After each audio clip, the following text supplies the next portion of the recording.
بسم الله الرحمن الرحیم. نن زموږ د علم الصرف اولین 78 نمبر درس دی. د امر مجهول با نون خفیفه گردان بکو. نون خفیفه هغه نون ساکن ته وایي ښه جي.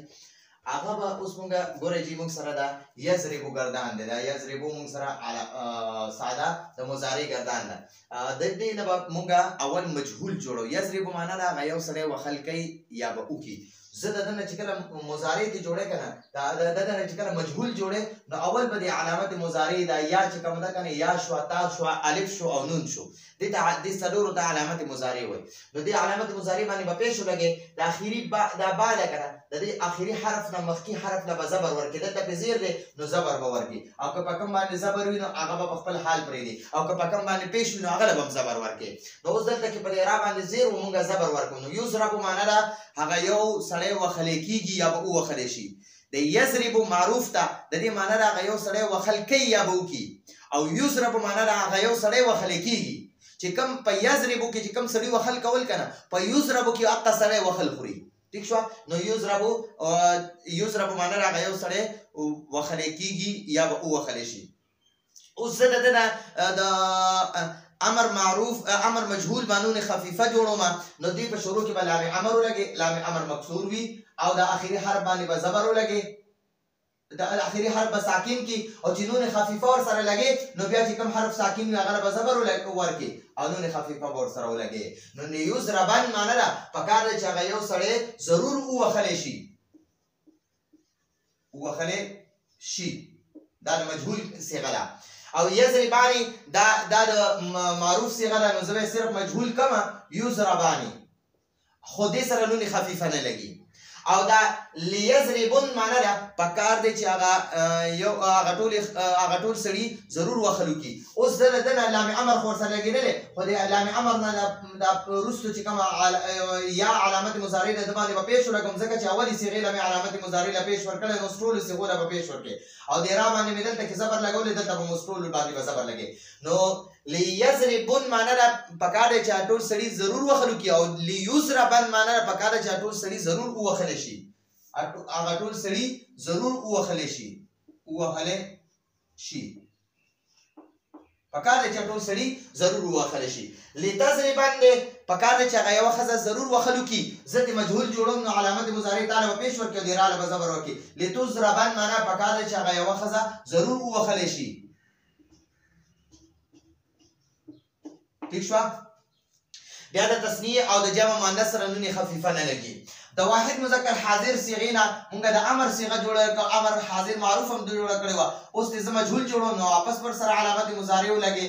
علامت مضارع تا مې ورسره ولګوله او اوس د مجهول جوړوم نو علامت مضارع تا له به پیښ ورکړي او د را له به زبر ورکړي. تضربن او لام امر به ورسره ولګي. مجهول سره به لام امر لګي. د امر حاضر صيغو سره د امر حاضر صيغو سره به مجهول کې په مجهول کې لام امر لګي او په معروف کې ور سره لام امر نه لګي. حمزه وصل ور سره لګي. لتضربن معنا نه پکار دی چې پکار ده چې ته یو سړی ضرور وهلی شي. ته ضرور وهلی شي. پکار دی چې ته ضرور وهلی شي. بیا تضربانی تثنیه سره نه لګي. نو دا تثنیه به صرف مونږه مجهول کو. مجهول هم کړه. او دا اضربون معنا ده تاسو ټول سړي ضرور وهلو کوي. زه د دنه مجهول جوړول غواړم نو علامت مضارع تا به ورسره واپس ولګي. پیښ به ورله ورکړي. د را له به زبر ورکړي او لام امر به ورسره ولګي. لتضربن معنا ده پکار دی چې تاسو ټول سړي پکار ده چې تاسو ټول سړي ضرور وهلی شئ. پکار دی چې تاسو ټول سړي ضرور وهلی شئ. اضربن دا امر معروف گردان دی. زه مجهول جوړوم نو تضربن بشي. نو دې مجهول ته جوړوم علامت مضارع تا باندې پیښ ولګو را باندې زبر ولګو لام امر ور سره وګل. لتضربن معنا ده پکار ده چې ته یوه ښځه ضرور وهلی شي. ته ضرور وهلی شي. او تضربانی او تضربنا صرف به مجهول کو او علامات د سره نون خفیفه نه لګي.